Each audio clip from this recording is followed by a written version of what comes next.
When it comes to the term Nephilim, to me it's really been surprising. In fact, I've only ever found it in one commentary. The fact that the spelling of the term, Nephilim, really does not conform to what you would do as a writer, how you would spell that term if you meant fallen ones. In Hebrew, you would spell it no-phalim, those who fall or those who are fallen. But we don't have that. We have Nephilim. You might also opt for Nephulim. That would be a passive spelling using the verb form nafal, the root nafal. But we don't have that either. So this idea that Nephilim means fallen ones really does not conform to the way that the word is actually spelled in the Hebrew Bible. And again, I've only ever seen one commentator take note of this, which surprises me.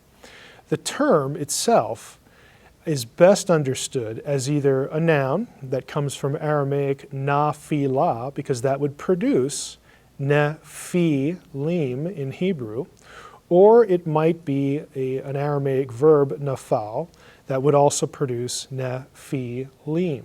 In both cases, you would have either fallen ones in the sense that there's something corrupt about them, there's something malformed, something in terms of a grotesque or odd appearance. And if it's the noun, naphilah, that noun in Aramaic means giant. And this is important because a lot of scholars feel that the context for Genesis 1 through 11 is Babylon, whether it was composed in the Babylonian era or whether it draws on Babylonian items or motifs for theological purposes. Aramaic was where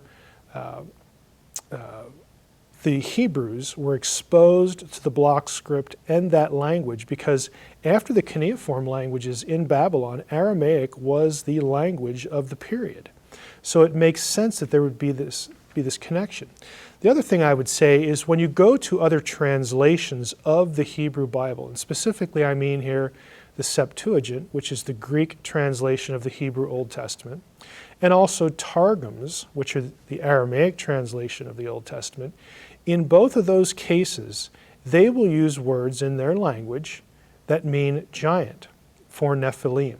They don't opt for something more abstract like fallen ones. The Septuagint uses gigantes, which is giants.